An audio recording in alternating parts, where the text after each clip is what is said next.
संत रामपाल जी महाराज एक ऐसे महान संत जिन्होंने अपनी सतभक्ति, तत्व ज्ञान, करुणा और सेवा के बल पर समाज में नई मिसाल कायम की है।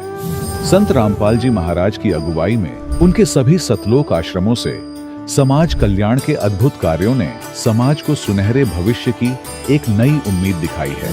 संत रामपाल जी महाराज से नाम दीक्षा लेने के बाद लाखों लोगों की लाइलाज बीमारियां जैसे कैंसर, एड्स आदि ठीक हुई। संत जी के ज्ञान से प्रेरित होकर उनके अनुयायियों ने लाखों यूनिट रक्तदान किया। संत जी ने लाखों बहन बेटियों का दहेज मुक्त विवाह करवाया।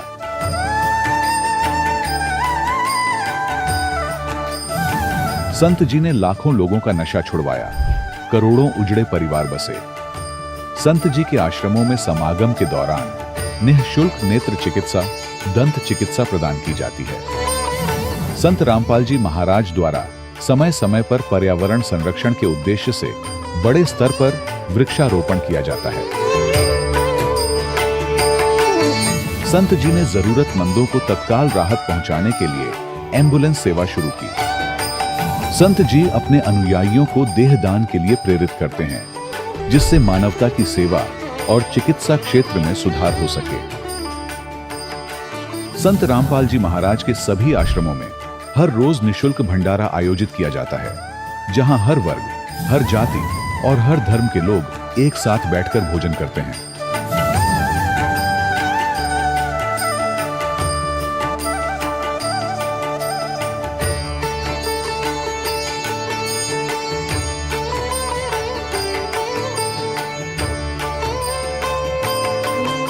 संत रामपाल जी महाराज की अन्नपूर्णा मुहिम ने गरीब और बेसहारा लोगों के जीवन में एक नई ऊर्जा और उम्मीद को जन्म दिया है।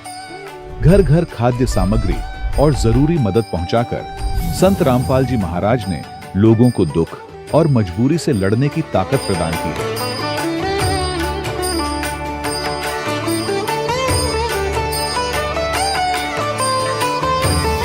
संत रामपाल जी महाराज द्वारा गरीब लोगों के लिए घर बनवाने का अद्भुत कार्य एक ऐसी मिसाल कायम कर रहा है जो सदियों सदियों संत जी की उदारता और दया भावना के तौर पर जाना जाएगा।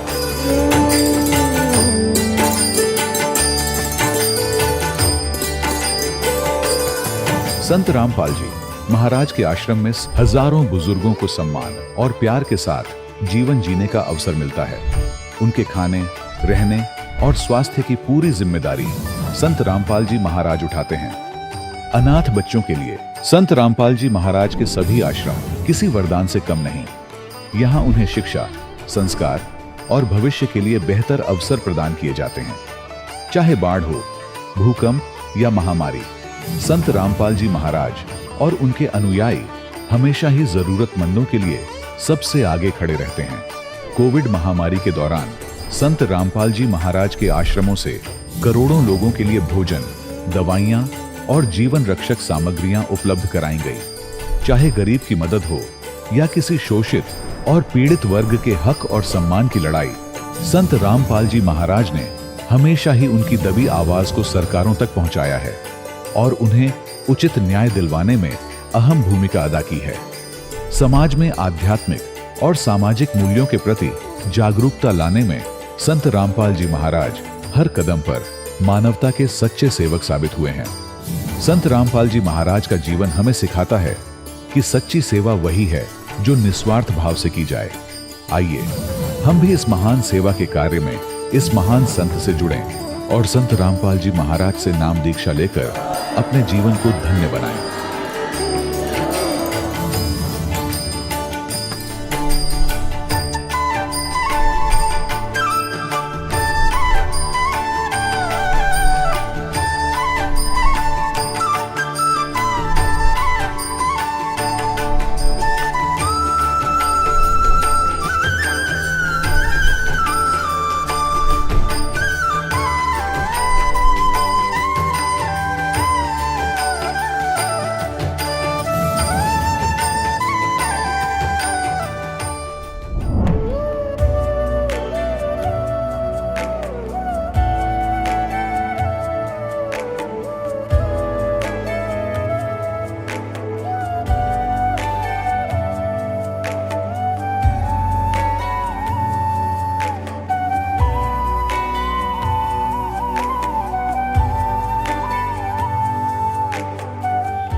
पवित्र श्रीमद् भागवत गीता, पवित्र चारों वेद, पवित्र कुरान शरीफ, पवित्र बाइबल, पवित्र गुरु ग्रंथ साहिब, पवित्र कबीर साहिब की वाणी में छुपे हुए गूढ़ रहस्य अर्थात तत्व को जानने के लिए कृपया अवश्य सुनिए जगत गुरु तत्वदर्शी संत रामपाल जी महाराज के मंगल प्रवचन। सत साहिब दर्शकों, जरा सोचिए, जब मनुष्य अपने जीवन में पूरी श्रद्धा और समर्पण के साथ अपने धर्म में प्रचलित सभी प्रकार की भक्ति करता हो, मंदिर और गुरुद्वारे में माथा टेकने भी जाता हो, लेकिन फिर भी उसके जीवन में समस्याएं कम होने के बजाय और बढ़ती ही चली जाए, तो उसका विश्वास डगमगाना स्वाभाविक हो जाता है।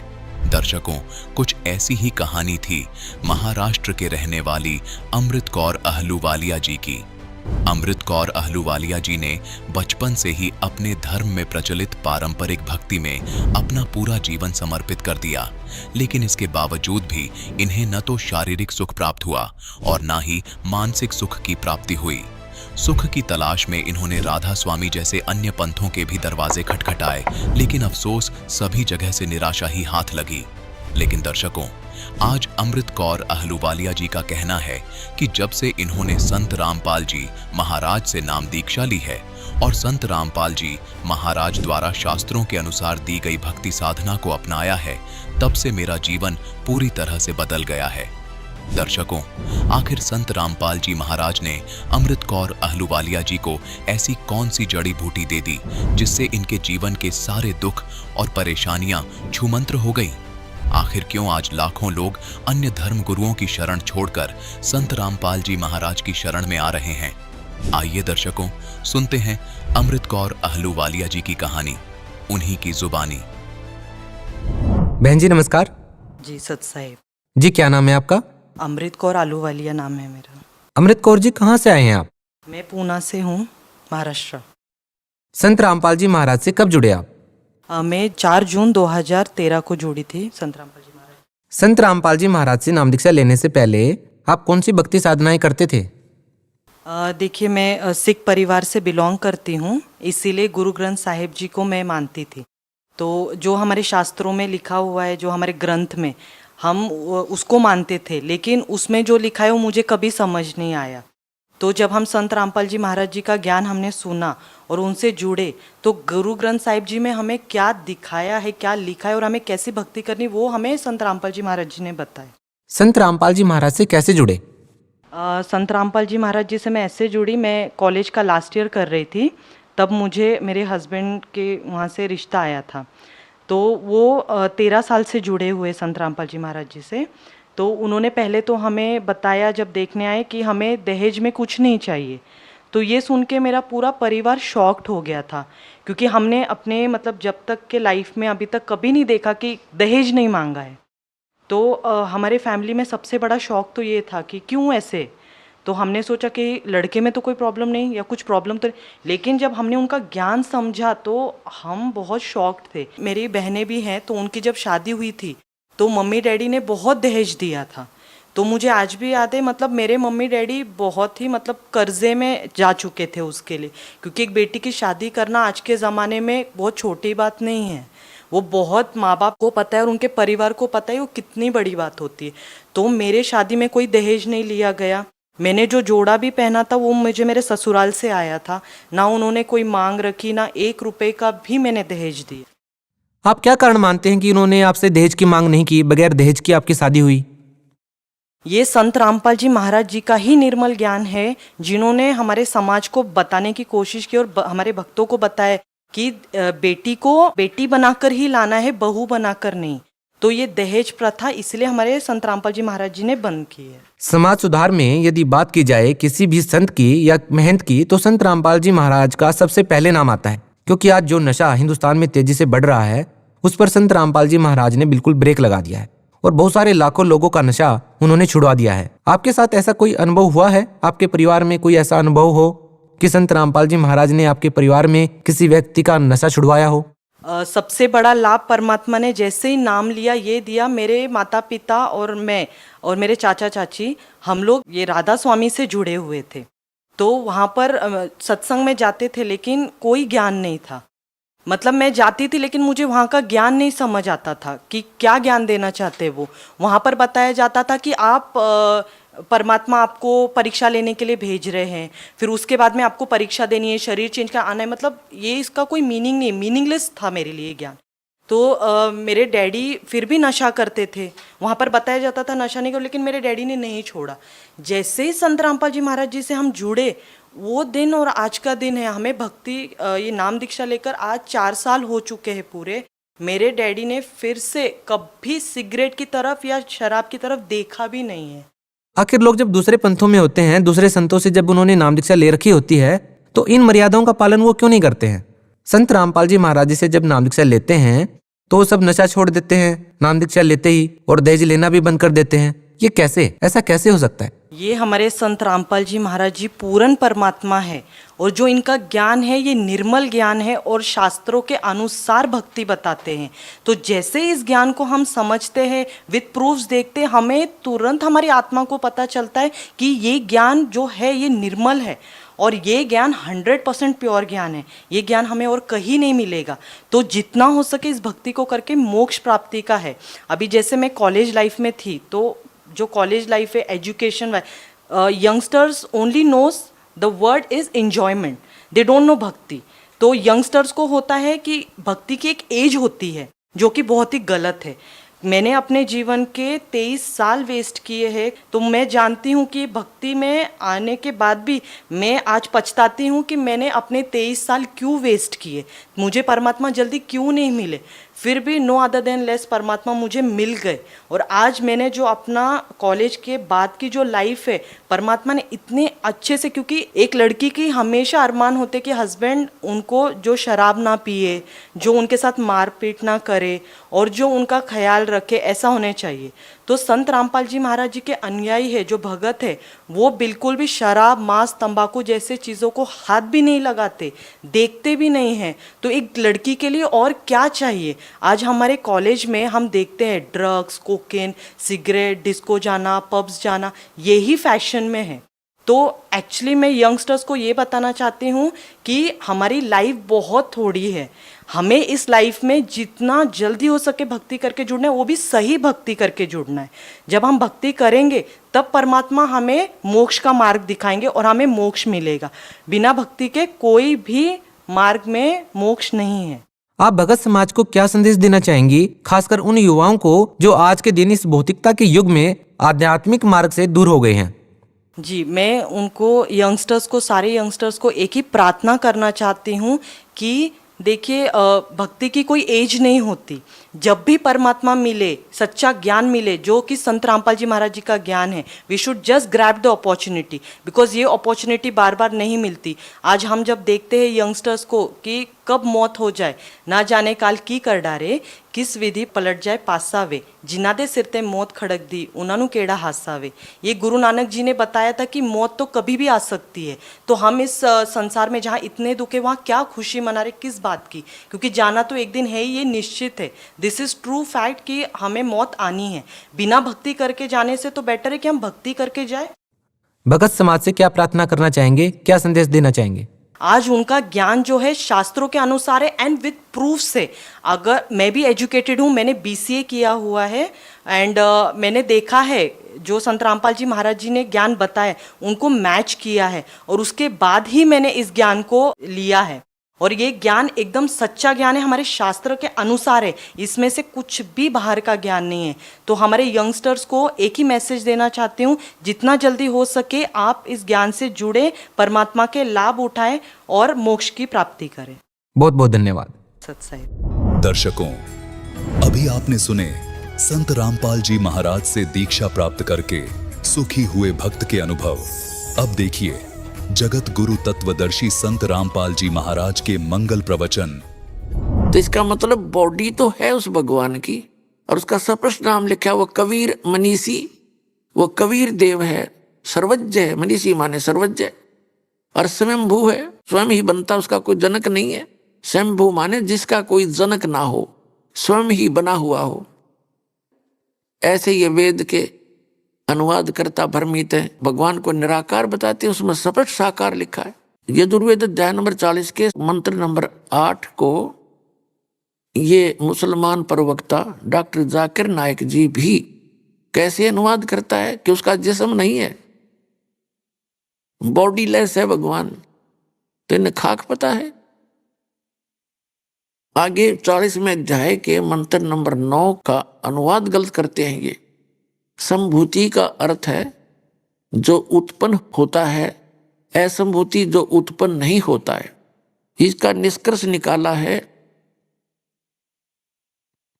यजुर्वेद अध्याय नंबर 40 के मंत्र नंबर 10 में क्या स्पष्ट किया है कि वेद ज्ञानदाता कहता है कि कोई तो संभवात कहता है भगवान के विषय में। संभवात माने वो जन्म लेता है जैसे श्री राम और श्री कृष्ण रूप में, और कुछ उसको असंभवात कहते हैं, यानी वो कभी जन्म लेता ही नहीं। तो उसने स्पष्ट किया है कि वो भगवान कैसा है, वो जन्म नहीं लेता, वो मानते हैं वो निराकार है।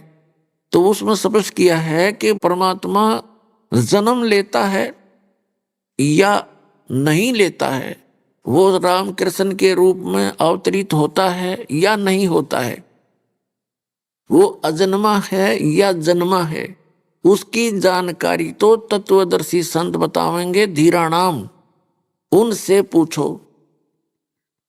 तो इससे भी स्पष्ट हो गया कि वेद ज्ञानदाता वही है जो गीता ज्ञानदाता है, कुरान शरीफ का ज्ञानदाता है, और अन्य जो होली बुक मानी जाती हैं तौरात, जबूर और इंजील, उनका ज्ञानदाता भी यही है।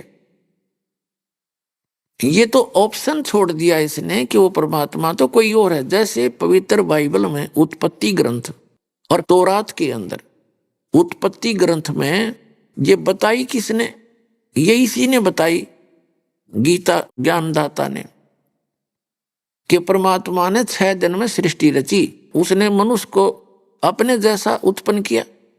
तो भगवान भी तो मनुष्य जैसा हो गया, निराकार है, साकार है वो। और फिर उसमें यह भी स्पष्ट कर दिया उसने कि परमात्मा ने तो किसी को भी मांस खाने का आदेश नहीं दे रखा उस अल्लाह अकबर ने। उसके आगे यदि बाइबल में या तौरात में या जबूर में या इंजिल के अंदर या कुरान शरीफ में यदि मांस खाने का आदेश है, वो अल्लाह अकबर का नहीं है, वो तो अन्य देव का है। अन्य देव की आज्ञा पालन करने से परमात्मा का विधान खंड हो जाता, वो दोषी होता, दंडित होता, तो वो नहीं आपने करना चाहिए। तो उसी ज्ञानदाता ने ये 4 किताब बोली, कौन कौन सी, तौरात, जबूर, इंजिल और कुरान। जब उसने प्रथम जो पुराना नियम है उसको तौरात बोलते हैं, उसमें ज्ञान दे दिया कि पूर्ण परमात्मा ने सृष्टि रची, 6 दिन में 7वां दिन तख्त पर बैठ गया, उसने मनुष्य को अपने जैसा उत्पन्न किया और किसी को भी जीव जंतुओं को भी मांस खाने का आदेश नहीं, उसने भरपूर कर रखा है इस पृथ्वी पर, वो खाने योग्य पदार्थ बहुत दे रखे, वो खाओ। तो उसको बार बार रिवाइज करना उचित नहीं समझा, क्योंकि उसका जो ज्ञान देना था फर्स्ट पुराने नियम में दे दिया। और पुण्यात्मा जो प्रसंग चल रहा है कि वेद ज्ञान दाता भी वही है और कुरान शरीफ का ज्ञान दाता भी वही है। पुस्तक जो तौरात, जबूर, इंजिल, उनका ज्ञान दाता भी वही है। कौन? ब्रह्म है। ये इनकम्प्लीट गॉड है, ये डम्मी गॉड है। डम्मी गॉड माने अधूरा, अधूरा गॉड है। एक डम्मी का दूसरा तो होता है, जैसे एक मोबाइल बना देते हैं नकली सा, वो यूजफुल नहीं होता, दिखे वैसा ही, ऐसा समझ लो। तो जो कंप्लीट गॉड है, जो परम अक्षर ब्रह्म है, जो पूर्ण परमात्मा है, वो इनसे अन्य है।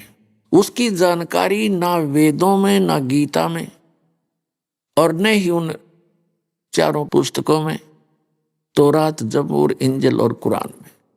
तो वो किस में है? जो परमात्मा ने स्वयं आकर के सतलोक से, अपने निज स्थान से, ऊपर के लोक से सह शरीर आके और यहाँ जिंदा महात्मा का रूप बना के या एक शिशु रूप धारण करके धीरे धीरे बड़ा होकर लीला करके वो तत्व ज्ञान अपने मुख कमल से बोला है। वो है वो तत्व ज्ञान, कंप्लीट इन ऑल रेस्पेक्ट, उसको सूक्ष्म वेद भी कहते। तो वो ज्ञान पूरे विश्व में यदि है तो इस दास के पास है, और किसी के पास है नहीं, चाहे इसको अभिमान समझ लो और चाहे सच्चा ज्ञान समझ लेना। आपको एक दिन स्वीकार करना पड़ेगा जो दास वचन बोल रहा है। अभिमान नहीं कर रहा, सच्चाई बताने की चेष्टा कर रहा हूं, क्योंकि आप अज्ञान से रंगे पड़े हो। और इतनी बार नहीं समझाया जाएगा तो रंग उतरे नहीं आपका। आपके पास अपने अपने धर्मों के सदग्रंथ हैं, अपने सदग्रंथों को स्वयं देखो। इन लोगों की दंत कथा वर्तमान के धर्म गुरुओं पर आश्रित ना रहो। जो उनकी सच्ची बात है वो ठीक है, और जो गलत है उसको अपने सदग्रंथों से तुलना करके ठीक ग्रहण करो। उनके पास भक्ति नहीं है। अब जैसे कुरान शरीफ का ज्ञान कैसे दिया गया,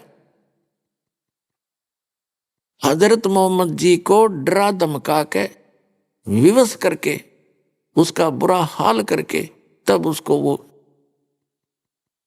बाई फोर्स एक फरिश्ते ने उसको ये कुरान शरीफ का ज्ञान दिया। तो ये ज्ञान जो ऐसे दिया गया है, तो उसको जब इतना भयभीत कर दिया गया तो उसको कुछ भी बता दो तो फिर वैसे ही बोलेगा। आपको थोड़ी सी झलक दिखाते हैं कुरान शरीफ का ज्ञान कैसे हजरत मोहम्मद तक पहुंचाया। देखिएगा, पुस्तक है जीवनी हजरत मोहम्मद सल्लल्लाहु अलैहि वसल्लम, मोहम्मद इनायतुल्लाह सुबानी। जीवनी हजरत मोहम्मद सल्लल्लाहु अलैहि वसल्लम, मोहम्मद इनायतुल्लाह सुबानी, अनुवादक नसीम गाजी फलाही, मकरजीबी मकतबा इस्लामी पब्लिशर्ड, नई दिल्ली। जीवनी हजरत मोहम्मद सल्लल्लाहु अलैहि वसल्लम, हिंदी, इस्लामी साहित्य ट्रस्ट प्रकाशन 8181, सर्वाधिकार प्रकाशकाधीन है। नाम मूल किताब मोहम्मद अरबी उर्दू, प्रकाशक है मरकजी मकतबा इस्लामी पब्लिशर्स, D 307, दावत नगर, अबुल फजल एनक्लेव, जामिया नगर, ऐसे ऐसे। और ये कहां से मुद्रित है? मुद्रक है HS ऑफसेट प्रिंट्स, नई दिल्ली 2। अब इसमें आपको दिखाते हैं 67 पृष्ठ से शुरू करते हैं। प्यारे नबी सल्लल्लाहु यानी हजरत मोहम्मद की 40वीं सालगिरह करीब आई। अब आप पर वह हकीकत खुलनी शुरू हो गई जिसकी आरजू में आप जी रहे थे। आप सल्लल्लाहु यानी हजरत मोहम्मद को सच्चे सौपन दिखने शुरू हुए, उनसे आप पर हकीकत खुल गई। अब देखेंगे 68 पर 68 पृष्ठ पे। इसी तरह रमजान के कुछ दिन बीत गए। एक दिन आप सल्लल्लाहु हजरत मोहम्मद गुफा में आराम कर रहे थे और सुबह का सुहाना समय था। अचानक एक फरिश्ता दिखाई दिया, बहुत ही खूबसूरत और हसीन फरिश्ता। हाथ में हसीन रेशम का एक टुकड़ा भी था। बोला, पढ़ो। आप सल्लल्लाहु यानी हजरत मोहम्मद घबरा गए। फरमाया, मुझे पढ़ना नहीं आता। आप हजरत सल्लल्लाहु यानी हजरत मोहम्मद को ऐसा महसूस हुआ जैसे वह गला घोंट रहा हो और शरीर को भींच रहा हो। फिर छोड़ दिया और कहा, पढ़ो। फरमाया हजरत मोहम्मद ने कि मुझे पढ़ना नहीं आता। पुजात्मा ऐसे डरा धमका के कैसा ही कुछ भी ज्ञान दे दो वही मानना पड़े। ऐसे ही गीता ज्ञानदाता ने अर्जुन को जब वो सीधे हाथों नहीं मान रहा था, ऐसा भयंकर रूप दिखा दिया, विकराल रूप अपना। उससे सारा कापन लग गया अर्जुन जैसा योद्धा। और फिर उसने जो कहा वो सारी मान ली इसने, वही तरीका इसने अपनाया। ये देखिएगा, फरमाया मुझे पढ़ना नहीं आता। फिर आप सल्लल्लाहु ने अर्थात हजरत मोहम्मद को महसूस हुआ कि वह गला घोंट रहा है दोबारा और शरीर को भींच रहा है, फिर छोड़ दिया और कहा पढ़ो। आप सल्लल्लाहु को अंदेशा हुआ कि वह फिर गला घोटेगा और इस बार और जोर से भींचेगा। फरमाया क्या पढ़ूं? हजरत मोहम्मद बोला क्या पढ़ूं? अब फरिश्ता बोला पढ़ो अपने रब के नाम से जिसने पैदा किया इंसान को खून की फुटकी से। पढ़ो तुम्हारा मेहरबान रब ही है जिसने कलम से सिखाया इंसान को, वह कुछ सिखाया जो उसे मालूम न था। कुरान, ये कुरान की कोई आयत है। फरिश्ते के बताने पर आप सल्लल्लाहु ने पढ़ा तो पढ़ते ही याद हो गया, चित्त पर अंकित हो गया। फिर फरिश्ता चला गया। आप उठ खड़े हुए। भय से दिल बैठा जा रहा था, घबराहट से चेहरा उतरा हुआ था। आप सहमी निगाहों से गुफा में हर तरफ देखने लगे। हैरानी और घबराहट की हालत थी। दिल ही दिल में सोचने लगे अभी मुझे किसने बातें की हैं, वह कौन मुझे पढ़ा गया है। फिर तेजी से गुफा से बाहर आए। अब आप सल्लल्लाहु हजरत मोहम्मद को पूरा विश्वास हो गया कि यह जिन्न का असर है और जिस बात का डर था वही सच साबित होकर रही। आप सल्लल्लाहु पहाड़ की घाटियों से गुजरने लगे। पूरा शरीर थरथर कांप रहा था। दिल में बार बार ख्याल आता, शुरू में जो स्वप्न दिखाई दिया वह तो बिल्कुल सच्चे निकले। उनसे बहुत सी नई बातें मालूम हो गई। जिस चीज की तलाश थी वह खुल कर सामने आ गई। लेकिन वह कौन था जो अभी यहाँ खड़ा था? वह कौन था जो पढ़ने के लिए कह रहा था? अचानक एक आवाज आई, मोहम्मद। आप सल्लल्लाहु यानी हजरत मोहम्मद चौंक पड़े। घबरा कर सिर ऊपर उठाया तो देखा तो वही फरिश्ता आदमी की सूरत में खड़ा था। वह पुकार कर कह रहा था, मोहम्मद तुम अल्लाह के रसूल हो और मैं जिब्रील हूं। आप सल्लल्लाहु की घबराहट और बढ़ी। डर से रोंगटे खड़े हो गए। भय से कदम रुक गए। कभी दाईं तरफ देखते, कभी बाईं तरफ। यह सूरत आंखों से ओझल हो, लेकिन जिधर देखते वही दिखाई देता, जिधर मुंह करते वही मौजूद होता। आगे बढ़े या पीछे हटे, नजर नीचे करें या ऊपर उठाएं, हर तरफ हर जगह वही फरिश्ता दिखाई देता। फरिश्ता चला गया। आप हजरत मोहम्मद अपनी पत्नी खदीजा के पास आए।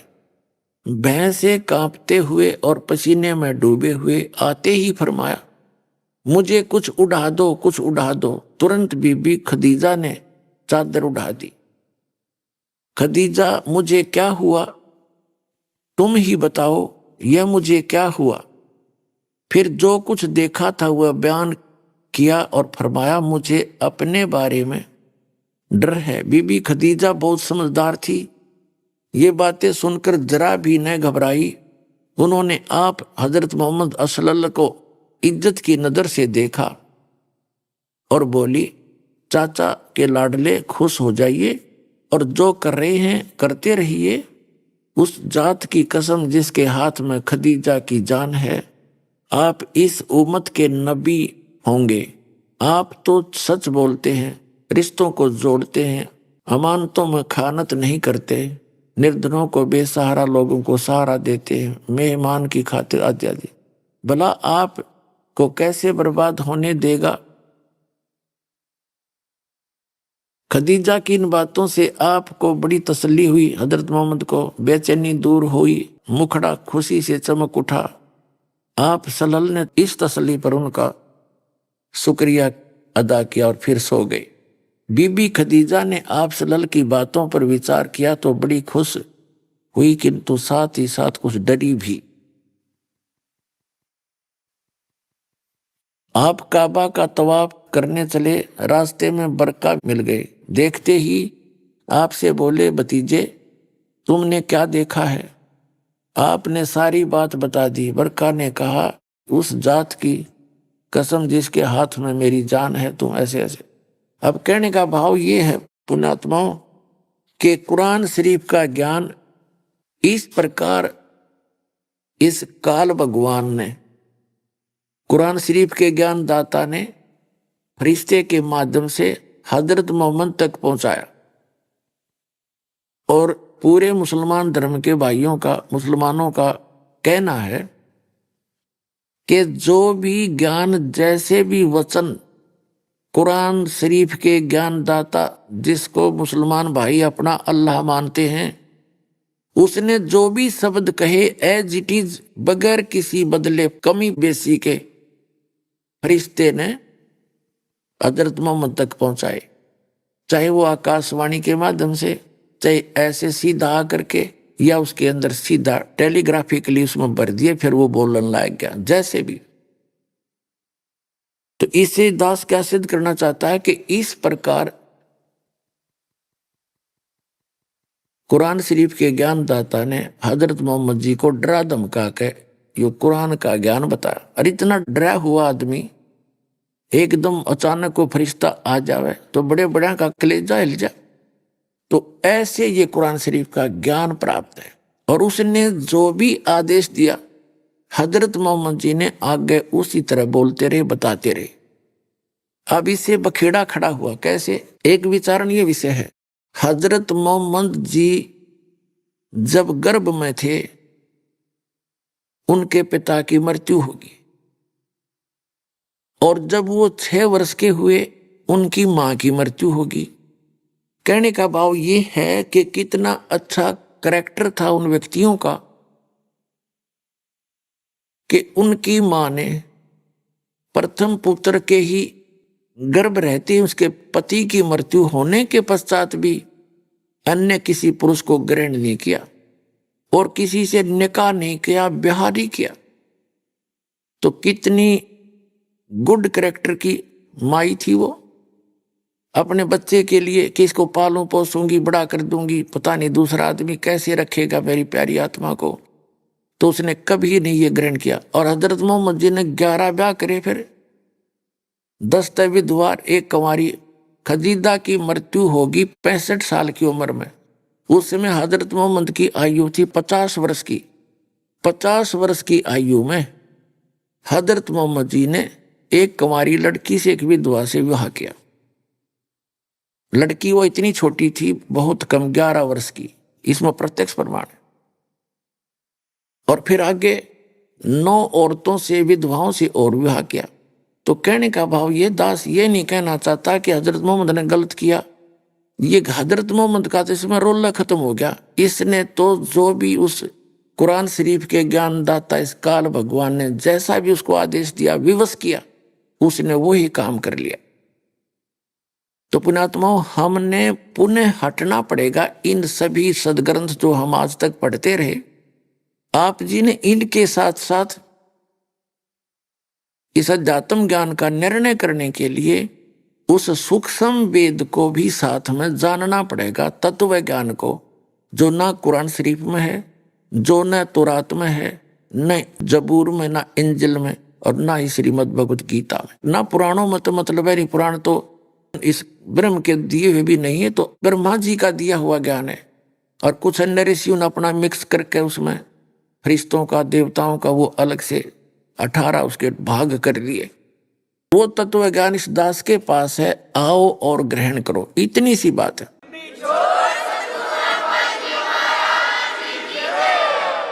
हजरत मोहम्मद जी का जो प्रथम विवाह हुआ था, एक खदीजा नाम की स्त्री थी, औरत थी, बहन थी। वो 2 बार पहले विधवा हो चुकी थी। वो 40 वर्ष की थी उस समय, हजरत मोहम्मद जी 25 वर्ष के थे। देखिएगा, क्योंकि ये हिस्ट्री आपके रूबरू होनी चाहिए तभी पता चलेगा। ये 46 पृष्ठ पे वही जीवनी हजरत मोहम्मद। खदीजा बहुत ऊंचे घराने की औरत थी। यह बनी मखजूम के 2 रईसों से आगे पीछे ब्याही थी। ये विधवा हो चुकी थी। वे दोनों बहुत काफी दौलत छोड़कर दुनिया से विदा हो गए थे। अब हम कहते हैं 51 पे। ये वैसे नावल की तरह लिखा हुआ है, इसको लेखक ने थोड़ा अपने हिसाब से सुधारा है।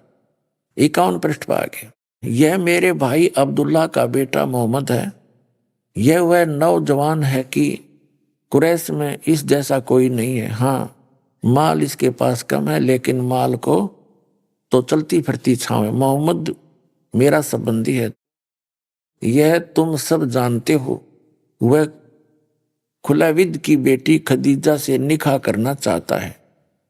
इस तरह मुबारक काम पूरा हुआ और कुरैश की सबसे बाइज्जत औरत कुरैश के अमीन के घर में आ गई। उस समय आपकी उम्र 25 साल 2 महीने 10 दिन की थी और बीबी खदीजा 40 साल की थी। अब 52 पे, खदीजा के साथ आपकी जिंदगी अत्यंत आनंदपूर्ण जिंदगी थी। अब देखो, अब 64 पृष्ठ पर पढ़िएगा।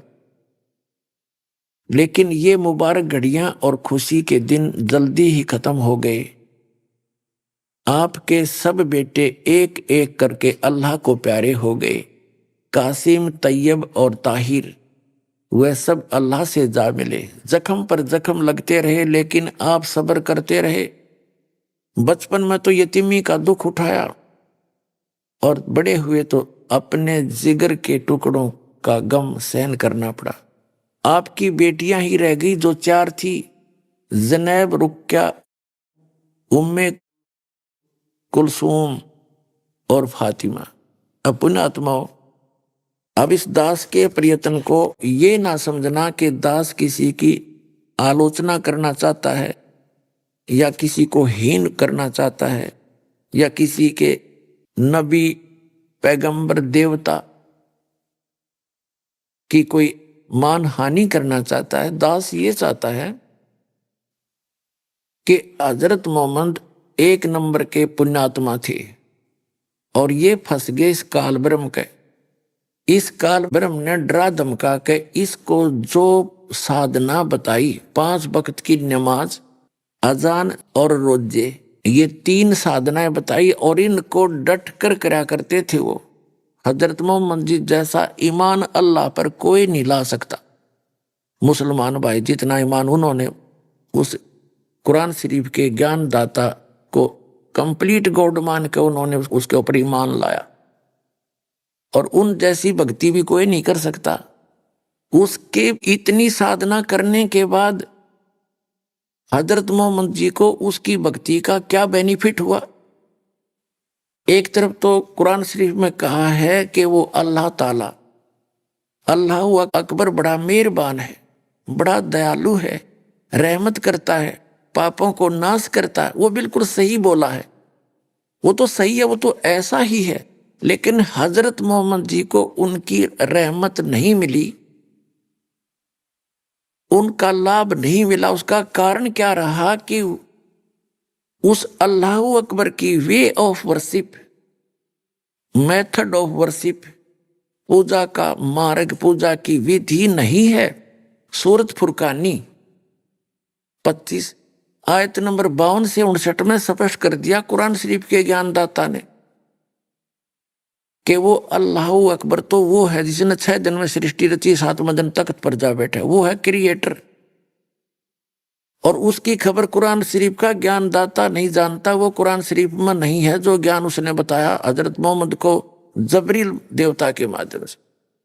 उसने अपने सतर की विधि बताई है कि मेरे सतर की ये साधना है और इसकी साधना से पाप नाश नहीं हो सकते, जो कर्म में वही मिलेगा, उसमें कोई परिवर्तन नहीं हो सकता। और यही गीता ज्ञानदाता 8वें अध्याय के 13वें श्लोक में कहता कि मेरा जो मंत्र है ओम इति एकाक्षरम ब्रह्म व्यवहारण माम अनुस्मरण ये प्रयाति तजन देहम सयाति परमाम गतिम, कि मेरे सतर का, मेरी पूजा का केवल एक ओम अक्षर है, नथिंग एल्स। इसका अंतिम सांस तक जो भक्ति करता हुआ शरीर छोड़कर जाएगा वो ब्रह्म से मिलने वाली परम गति प्राप्त होगी। और ब्रह्म से मिलने वाली परम गति कौन सी है? ब्रह्मलोक। 8वें अध्याय के 16वें श्लोक में कहा कि ब्रह्मलोक में गए हुए प्राणी भी पुनरावृत्ति में है, उनका भी जन्म मृत्यु होता। फिर गीता ज्ञानदाता ने 8वें अध्याय के 5 और 7 में तो अपने विषय की साधना बताई कि मेरी भक्ति करेगा मुझे प्राप्त होगा, ब्रह्मलोक में आ जाएगा, लेकिन जन्म मृत्यु तेरी भी रहेगी, मेरी भी रहेगी। मोक्ष नहीं हो सकता। और जैसा कर्म करेगा वैसा फल भी मिलता रहेगा। लेकिन 8वें अध्याय के प्रथम मंत्र में अर्जुन ने पूछा कि किम तत् ब्रह्म, उसका उत्तर दिया 8वें अध्याय के 3रे श्लोक में गीता में कि वो परम अक्षर ब्रह्म है। तो 8वें अध्याय के 5 से 7 तक तो अपनी विधि बताता, गीता ज्ञान दाता, और उसके विषय में इसने बता दिया जन्म मृत्यु तेरी भी रहेगी, मेरी भी रहेगी, यहां शांति हो नहीं सकती, युद्ध तो करना ही पड़ेगा। और युद्ध करना तो वहां शांति कहां। इसलिए 18वें अध्याय के 66वें श्लोक में कहा कि तू सर्वभाव से उस परमेश्वर की शरण में जा, उसकी कृपा से ही तू परम शांति को और सनातन परम धाम को प्राप्त होगा। मेरी शरण में रहेगा तो शांति नहीं हो सकती। यहाँ तो आपने दुख है भाग में तो दुख भी भोगने पड़ेंगे, और सुख है तो तेरे भाग का सुख भी मिलेगा। उसके लिए ऑप्शन छोड़ दिया है कि तत्वदर्शी संतों को पूछ, मैं नहीं जानता उसकी भक्ति विधि।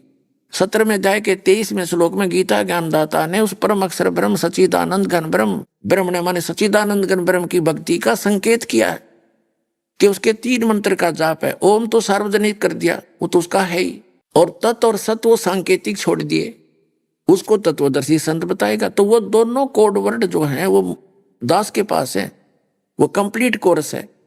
तो उसकी भक्ति 8वें अध्याय के 8, 9, 10 श्लोक में बताया कि सच्चिदानंद घन ब्रह्म की भक्ति करेगा तो उसको प्राप्त होगा। 8वें अध्याय के 5 और 7 में कहा कि मेरी भक्ति करेगा तो मुझे प्राप्त होगा। ब्रह्म की साधना करने वाला ब्रह्मलोक में जाएगा। गीता अध्याय नंबर 8 के श्लोक नंबर 16 में स्पष्ट कर दिया है कि ब्रह्मलोक पर्यंत सभी पुनरावृत्ति के अंदर है। तो उसने स्पष्ट कर दिया है कि उस पूर्ण परमात्मा की साधना से मैं परिचित नहीं हूं, और मेरी भक्ति करेगा तो ऐसे ही कष्ट भी होंगे, तेरे भाग में सुख है तो सुख भी होगा, तो ये दोनों मिलते रहेंगे। और परम शांति चाहिए तो तुझे सब पापों का नाश चाहिए तो परम अक्षर ब्रह्म की शरण में चला जा। उसके लिए तत्वदर्शी संत की खोज कर ले। तो वो तत्वदर्शी संत ये दास रामपाल दास सतलोक आश्रम भारत के अंदर है।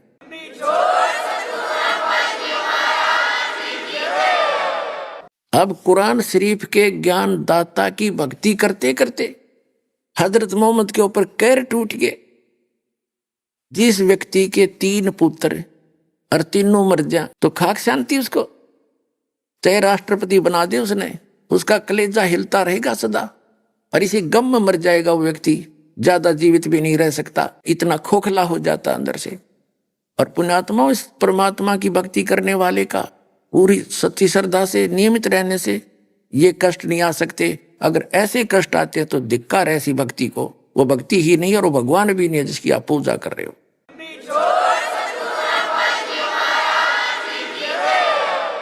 और आगे हजरत मोहम्मद की फिर मृत्यु कैसे हुई वो थोड़ी सी झलक और दिखा देते हैं। पहले थोड़ा सा इनका जो इसने और विवाह किए वो दिखाता हूं। जब हजरत मोहम्मद जी 50 वर्ष के हुए तो खदीजा जो इनकी पत्नी पहले जो 40 वर्ष की थी, जब ये 25 वर्ष के थे, हजरत मोहम्मद 50 वर्ष के हुए, खदीजा इनकी पत्नी 65 वर्ष की होकर मृत्यु को प्राप्त होगी। और उसकी मृत्यु के 1 आध वर्ष के बाद किसी माई ने आकर कहा कि आप विवाह कर लो। अब उसकी थोड़ी डिटेल इसमें इनके जीवन चरित्र से दिखाऊंगा, अच्छा लगेगा। ये वही पुस्तक है जीवनी हजरत मोहम्मद सल्लल्लाहु अलैहि वसल्लम। ये देखिएगा, ये वही है।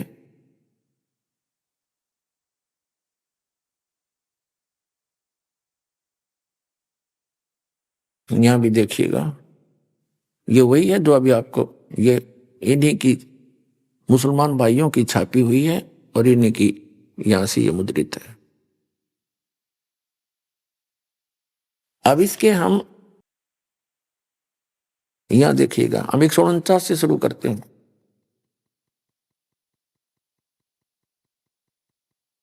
यहां से पढ़ेंगे 149 से यहां। ये हुकैम की बेटी और उस्मान बिन मजून रजिस की बीबी थी, बोली आप शादी क्यों नहीं कर लेते। हजरत मोहम्मद से बोली कि आप अल्लाह के रसूल कुरैश के जुल्म व सितम का निशाना बने हुए हैं। वे अपनी जुबानों के तीरों से आपके जिगर को छालनी कर रहे हैं। ये आप सोचकर सल्लल्लाहु के प्यारे साथी बेकरार हो जाते हैं। अब कहने का भाव है कि हजरत खदीजा की जुदाई का गम और कुरैश की बदसलूकी का रंज, यानी खदीजा मर चुकी थी। अभी आपने सुने संत रामपाल जी महाराज के मंगल प्रवचन। आइए अब सुनते हैं संत रामपाल जी महाराज से नाम दीक्षा लेकर सतभक्ति करके अद्भुत लाभ प्राप्त करने वाले अनुयायी के विचार। दर्शकों, क्या हो अगर आप 22 सालों तक भक्ति करते रहे लेकिन आपको लाभ की जगह केवल हानि और अशांति मिले। दर्शकों, ऐसी ही कहानी थी अंबाला हरियाणा के रहने वाले बलविंदर सिंह जी की। बलविंदर जी सिख धर्म से ताल्लुकात रखते हैं और इन्होंने 22 सालों तक राधा स्वामी पंथ द्वारा बताई गई भक्ति साधना की, लेकिन फिर भी इन्हें न तो शारीरिक सुख मिला और न ही मानसिक शांति। लेकिन दर्शकों, आज बलविंदर सिंह जी का कहना है कि जब से मैंने संत रामपाल जी महाराज की शरण ग्रहण की है, तब से मेरी जिंदगी पूर्ण रूप से बदल गई है। दर्शकों, आइए जानते हैं कि आखिर बलविंदर सिंह जी ने राधा स्वामी पंथ को छोड़कर संत रामपाल जी महाराज द्वारा बताई गई भक्ति साधना को क्यों अपनाया, और बलविंदर जी ऐसा क्यों कह रहे हैं कि जो मंत्र जाप गुरु नानक देव जी किया करते थे, उस मंत्र का ज्ञान तो मुझे अब हुआ है। सुनते हैं बलविंदर जी की कहानी, उन्हीं की जुबानी। नमस्कार सर। हाँ जी, नमस्कार जी। क्या नाम है आपका? मेरा नाम जी बलविंदर सिंह दास है जी। सर कहाँ से हैं आप? मैं अंबाला से हूँ जी, अंबाला डिफेंस कॉलोनी से जी। आर्मी से रिटायर्ड हूँ मैं, नायब सूबेदार रैंक से जी। संत रामपाल जी महाराज जी से नाम उपदेश आपने कब लिया? मैंने जी 2018 में ली जी। सर, संत रामपाल जी महाराज जी से जुड़ने से पहले आपने क्या क्या भक्ति साधनाएं की? हाँ जी, पहले हम सिख धर्म से होते हुए हम गुरुद्वारा में जाते थे और गुरुद्वारा में जो पाठ पूजा है वो करते थे। सुखमनी साहब का पाठ, जपजी साहब का पाठ और 5 बाणियों का पाठ सुबह स्नान करके हम पाठ करते थे। तो उसके बाद बीच में एक और दौर आया कि एक राधा स्वामी मत चला, तो राधा स्वामी के सत्संग होते थे, उसमें भी हम गुरबानी से प्यार करते हुए वहाँ पे भी गुरबानी का विचार होता था, तो हम विचार सुनने के लिए जाते थे। तो वहाँ से प्रभावित हो के हम ब्यास गए और वहाँ पे देखा, संगत देखी, बहुत बड़ी संगत देखी मात्रा में। तो वहाँ सत्संग अच्छा लगा, वहाँ से नाम लिया। तो वहाँ पे नाम लेने के बाद हम लगभग 22 साल वहाँ पे चलते रहे, लेकिन कोई लाभ दिखाई नहीं दे रहा था। ये नहीं पता चल रहा था कि परमात्मा कौन है, कैसा है, क्या है, कैसे लाभ देता है। तो वहाँ पे दुख भी आ रहे थे, सुख भी आ रहे थे। तो वहाँ ये बात बताई जाती थी भी दुख तो आएंगे और सहन करने पड़ेंगे। तो ये हम ग्रंथों में पढ़ते थे कि जो परमात्मा का नाम है वो दुखों को काट देता है। यहाँ तक कि राधा स्वामी वाला गुरु खुद कह देता था भी कितनी बड़ी, कितने मर्जी कर्म हो, वो जो है परमात्मा के नाम से कट जाते हैं, लेकिन कुछ नहीं कट रहा था। और फिर साथ में ये भी बोलते थे कि ये तो भोगने पड़ेंगे, तो भोगने पड़ेंगे तो फिर वो भक्ति कैसी। वो जो है उनका नाम है जी गुरिंदर सिंह जी, उनसे नाम लिया था। उनको खुद कैंसर हो गया था पीछे, तो उनको खुद को कैंसर हो गया, तो वो संगत को, जो अपने अनुयायी को कैसे बचा पाएंगे। तो जहाँ हमें लाभ हो वहीं पे हमें जाना होगा। मंत्र ये देते थे भी ज्योत निरंजन ओंकार रारंकार सोहम और सतनाम। इसका मैंने आर्मी में होते हुए बहुत ज़्यादा जाप किया, तो कोई लाभ नहीं हुआ। भक्ति क्रिया करते थे, बैठ जाते थे और 2.5 घंटे बैठना होता था। 2.5 से भी मैंने तकरीबन ज़्यादा ही भक्ति की है, उससे कोई लाभ प्राप्त नहीं हो रहे। कष्ट भी रहते थे, घर में कला कलेश रहती थी और भी कई चीज़ों की हानि भी हुई। तो दुख क्लेश भी बड़ा घर में बना रहा। तो मैं और किसी ऐसे संत की तलाश में था जो हमें अच्छा ज्ञान दे, हमारे दुखों का निवारण कर सके। मैं और भी संतों के पास ऐसे सत्संग सुनता रहता था। मतलब नाम तो नहीं लिया उनसे, लेकिन नाम तो मैं ब्यास से ले रखा था और उन्हीं को मानता था। तो इसलिए मैं उनसे नाम तो नहीं लिया, लेकिन सत्संग में बैठता था, मंदिर में भी चले जाते थे, पीरों पे भी सभी जगह चले जाते थे और वहाँ भोजन भंडार सब कुछ ले लेते थे। सर, जैसा कि आपने बताया कि आप राधा स्वामी पंथ से करीब 22 साल तक जुड़े रहे, तो जो भक्ति साधना आपने 22 साल तक की, इनसे आपको लाभ प्राप्त नहीं हुए, फिर आप संत रामपाल जी महाराज जी की शरण में कैसे जुड़ते हैं? मेरे को एक यहाँ अम्बाला में एक जो है भगत जी मिले, संत रामपाल जी के न्याय को यहाँ भगत जी बोलते हैं। तो वो भगत जी मिले, उन्होंने मेरे को ज्ञान गंगा बुक दी। तो मैंने उसको पढ़ता रहा, काफ़ी दिन तक पढ़ा। वो मेरे को चिप भी देते रहे भी सत्संग सुनो, मैं आनाकानी कर जाता था, क्योंकि मैं राधा स्वामी मत से जुड़ा, मैं गुरु तो एक ही करना चाहिए, गुरु नहीं बदलना चाहिए। तो जब मैं देखा, उसको किताब को पढ़ा, तो उसमें मंत्रों का जिक्र हुआ। मंत्रों का, जो हमारे कमलों के जो मंत्र हैं, 5 मंत्र हैं अलग से हमारे जो कमलों में हैं, वो मंत्र गुरु जी देते हैं और कहीं से आपको मिलेंगे नहीं, जो लाभ उन मंत्रों से होंगे। तो वो मंत्रों के बाद मैंने वो पढ़ा हुआ था, तो मैं बोला ये मंत्र तो मैंने लेने हैं। तो फिर उन मंत्रों का जाप किया मैंने, और उनसे मेरे को, मंत्रों को लेते ही मेरे को लाभ स्टार्ट हो गए। घर में सुख शांति आ गई और दुख दरिद्र खत्म होने लगे। तो इस प्रकार से जो है मेरे को लाभ होने लगे। यहाँ से लाभ हुए, घर में कला कलेश मिट गई, बच्चों की जो है रमैनी हो गई बिना दहेज के, कोई पैसा नहीं मेरा लगा, और शरीर मेरे दर्द रहते थे, कष्ट रहते थे, वो मेरे को कम हो गए। जैसा कि आपने बताया कि संत रामपाल जी महाराज जी से जुड़ने के बाद आपको अनेकों लाभ प्राप्त हुए, और संत रामपाल जी महाराज जी का जो समाज सुधार में योगदान है वह क्या है, उसके बारे में बताइए। संत रामपाल जी हमारी कुरीतियों को छुड़ाते हैं, जैसा कि दहेज देना बिना मतलब का, लोग इतना इतना पैलेस में खर्चा करते हैं, उन चीज़ों को अपना गुरुजी छुटवा रहे हैं। और जो हमें एक सबसे बड़ा जो लाभ है, हमारे शास्त्र विधि से भक्ति गुरुजी बता रहे हैं, जिन श्री कृष्ण भगवान जी बोलते हैं शास्त्र विधि को त्याग के जो मन माना आचरण करता है, उसको आर्थिक लाभ और आध्यात्मिक लाभ और शारीरिक लाभ नहीं होता। जो शास्त्र विधि से भक्ति करेगा उसको ये लाभ होंगे। और हमारा सारा समाज शास्त्र के विरुद्ध चल रहा है, शास्त्र विधि से भक्ति नहीं कर रहा। एक सिर्फ संत रामपाल जी ही एक ऐसे संत हैं जो कि शास्त्र विधि से बता रहे हैं और हमारे ग्रंथों से प्रमाण देकर बता रहे हैं। और हमें सभी को, सभी धर्मों के लोगों को हमें इस चीज़ के लिए हमें टटोलना चाहिए, देखना चाहिए, हमें ग्रंथों के बारे में जानकारी लेनी चाहिए और सभी ग्रंथों के बारे में हमें जानकारी रखनी चाहिए। तब हम इस रास्ते पे चल पाएंगे भक्ति के असली मार्ग पर। जैसा कि श्री नानक जी को नदी पर जिंदा बाबा मिले थे, तो आज बताइए वो कौन थे। इसके विषय में जो बई नदी पे 3 दिन डुबकी लगाई रहे गुरु नानक देव जी, तो जिंदा के रूप में जो है गुरु नानक देव जी को कबीर जी मिले, जो कि पाई बाले वाली जन्म साखी में प्रमाण है। ये जो है पाई बाले वाली जन्म साखी है सबसे बड़ी, और इसमें पेज है 299। 299 इसमें लिखा हुआ है गुरु नानक देव जी ने इसमें लिखा हुआ है, ਤਾਂ ਫਿਰ ਮਰਦਾਂ ਨੇ ਪੁੱਛਿਆ ਜੀ ਤੁਹਾਨੂੰ ਜੋ ਗੁਰੂ ਮਿਲਿਆ ਸੀ ਉਸ ਦਾ ਨਾਮ ਕਿਆ ਹੈ। ਤਾਂ ਗੁਰੂ ਨਾਨਕ ਜੀ ਕਿਹਾ, ਮਰਦਾਨਾ ਉਸ ਦਾ ਨਾਮ ਬਾਬਾ ਜਿੰਦਾ ਆਖਦੇ ਹਨ।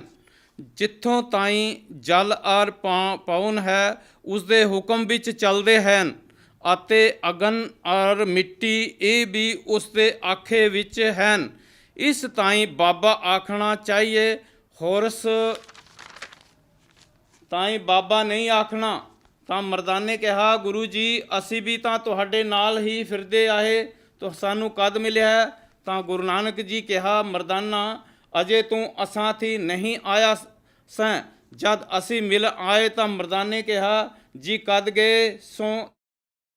ਗੁਰੂ ਜੀ ਕਿਹਾ, ਜਦ ਸੁਲਤਾਨपुर ਵਿੱਚ ਡੁਬਕੀ ਲਾਈ ਸੀ, तब मर्दाना असी 3 दिन उस पास रहे सी। तो अभी यहाँ पे बताना होगा कि वो जिंदा कौन था। ये है कबीर सागर, ये कबीर सागर है। अभी ऐसी इहदे च देखांगे कि भी जिंदा कौन है। ये जो कबीर सागर है संत रामपाल जी द्वारा निचोड़ है कबीर सागर से, और वो इन्होंने यहाँ पे लिखा हुआ है इसमें कि श्री नानक देव जी को प्रभु मिले, परमात्मा मिले। अथ नानक शाह जी की कथा चुपाई, नानक शाह कीन तप भारी, तब सब विद ब्यो ज्ञान अधिकारी। भक्ति भावता को लिखी आए पाया, तापर सतगुरु कीनी दाया। जिंदा रूप धर्यो हम जाई। कबीर जी कह रहे हैं कि मैंने जिंदा रूप धरा, जिंदा रूप पंजाब देश चले आई। अनहद बानी कियो पुकारा, सुन के नानक दर्श निहारा। सुन के अमर लोक की बाणी, जान परा निज समर्थ ज्ञानी। तो यहाँ साबित होता है इस जो कबीर सागर से जो संत रामपाल जी द्वारा लिखित निचोड़ निकाला हुआ कबीर सागर से, तो इसमें साबित हुआ है कि जो जिंदा थे वो कबीर जी थे। और जो है यहाँ ये भी लिखा हुआ, आप पढ़ सकते हैं इसको। गुरु नानक देव जी ने पहले 60,000 जन्म लिए, तब इनको जब जिंदा रूप में बेई नदी में मिले और इनको ज्ञान दिया, और ये भी बताया कि मैं काशी में भी रहता हूँ, जुलाई का काम करता हूँ। तो गुरु नानक देव जी की जो पहली उदासी है वो काशी की थी। आप इस चीज़ को मैं सिख भाइयों से ये हाथ जोड़ के बेनती करता हूँ कि पहली उदासी चेक कर लेना कि पहली उदासी गुरु नानक देव जी की काशी जी की थी, और कबीर जी से जाके मिले थे। फिर इन्होंने प्रचार करना शुरू किया था और लोगों ने उस प्रचार को माना नहीं, गुरु नानक जी को तंग किया इस प्रचार की भी, ऐसा प्रचार क्यों कर रहे हैं। जैसा कि आपने बताया कि संत रामपाल जी महाराज ने जो ज्ञान बताया है वह सिख धर्म के जितने भी पवित्र सदग्रंथ हैं, जो आपने दिखाए कि जो जिंदा बाबा मिले थे वह कबीर जी स्वयं थे। तो जो श्रद्धालु सिख धर्म से अभी संबंधित हैं उन्हें आप क्या संदेश देना चाहते हैं? मैं ये संदेश देना चाहता हूँ, ज्ञान को अच्छी तरह से समझें, जबकि गुरु ग्रंथ साहब में भी लिखा हुआ है 721 पन्ने पे, एक अर्ज गुस्तम पेश तो दर कून करतार हक्का कबीर करीम तू बे परवदिगार। और पाई बाले वाली सब तो बड़ी जन्मसाखी में भी लिखा हुआ है, जब रुकन दिन से बात हुई तो वहाँ पे भी लिखा हुआ है भी सुन रुकन दिन सच्चा सुन जवाब, खालक आदम सिरजिया आलम वड्डा कबीर, और सिर पीरां दा पीर सजदे करे खुदाए नू आलम वड्डा कबीर। तो संत रामपाल जी सीधे सीधे हमें ये बता रहे हैं कि जो कबीर जी हैं पूर्ण ब्रह्म हैं, पूर्ण परमात्मा हैं, और गुरु नानक देव जी भी उन्हीं के शरण में आए थे, जो बेई नदी में डुबकी लगाए और 3 दिन वहाँ सतलोक में कबीर जी के पास रहे। और फिर वहाँ से कबीर जी ने बताया था कि भी मैं जो है काशी में भी रहता हूँ। तो पहली उदासी गुरु नानक देव जी काशी। सिख भाइयों से प्रार्थना है कि ज्ञान को समझें और सही मार्ग को अपनाएं। परमात्मा की भक्ति सब कर रहे हैं, लेकिन ठीक ढंग से की जाए। इसी बीच हम आपसे यह जानना चाहते हैं कि उन श्रद्धालुओं को आप क्या संदेश देना चाहते हैं जो डेरा ब्यास दादा स्वामी पंथ से लाखों करोड़ों की संख्या में जुड़े हुए हैं। उनका जो विश्वास, जो उनकी आस्था है वह उनके प्रति एकदम अटूट है, लेकिन जैसा कि आपने बताया कि करीबन 22 साल से आप उनसे जुड़े रहे, डेरा ब्यास से कोई आपको आर्थिक और मानसिक कोई भी विशेष प्रकार का लाभ प्राप्त नहीं हुआ। तो उन भाइयों, उन श्रद्धालुओं को आप क्या संदेश देना चाहते हैं और क्या सच्चाई से रूबरू कराना चाहते हैं? मैं सभी भाइयों से मेरी हाथ जोड़ के बेनती है कि जो भी और जगह पे जुड़े हुए हैं, संतों से जुड़े हुए हैं, वो थोड़ा शास्त्रों को जान लें, अपने शास्त्रों को जान ले भी शास्त्र हमारे क्या कह रहे हैं। वो संत रामपाल जी सत्संग सुनाते हैं, उनके ऊपर गौर कीजिए, उनको सुनिए। भक्ति तो हमने सभी ने ही करनी है, और शास्त्र विधि से भक्ति करेंगे तो लाभ होंगे। और मैं कोई किसी संत की तरफदारी नहीं कर रहा, किसी की मैं बुराई नहीं कर रहा, मैं सच्चाई को बता रहा हूँ। अगर समझ में आती है तो ठीक है, लाभ होंगे। लाभ ये है कि यहाँ पे भक्तों को बहुत सारे लाभ हुए हैं, मेरे सामने आए हैं, लोगों के कैंसर ठीक हुए हैं, यहाँ पे बीमारियाँ ठीक हुई हैं, बहुत सारे लाभ हुए हैं। मेरे खुद घर में कलह कलेश बनी रहती थी, अभी शांति है, मैं आराम से भक्ति कर रहा हूँ। मेरे खुद 2 बच्चों की जो है रमैनी हुई है, कोई खर्चा नहीं लगा। जबकि लोग इसको पता नहीं कहाँ कहाँ से पैसा इकट्ठा करके बेईमानी से, धोखाधड़ी से या कैसे भी मेहनत करके इतना पैसा इकट्ठा करते हैं, 1-2 दिन में ब्याह शादियों में लगा देते हैं, और नशा पता नहीं क्या क्या चीज़ें वहाँ यूज होती हैं। तो उन सभी से संत रामपाल जी हमें दूर करते हैं और हमारी बुराइयों को हटा के सच्ची भक्ति, सच्चा मार्ग दे रहे हैं, और समाज में जो है एक अच्छा माहौल पैदा हो रहा है। तो जो श्रद्धालु आज आपको देख रहे हैं, यदि वह संत रामपाल जी महाराज जी से जुड़ना चाहें तो कैसे जुड़ सकते हैं? टीवी के ऊपर जो पट्टी चलती है उसके ऊपर नंबर दिया हुआ है, उस नंबर से संपर्क करके आप संत रामपाल जी से जुड़ सकते हैं और नाम दीक्षा ले सकते हैं और खुशियां प्राप्त कर सकते हैं। सर बहुत बहुत धन्यवाद आपका। सत साहेब जी।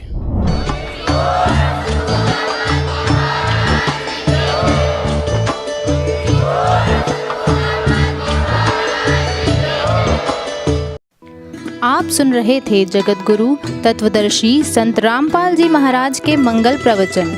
अधिक जानकारी के लिए संपर्क करें।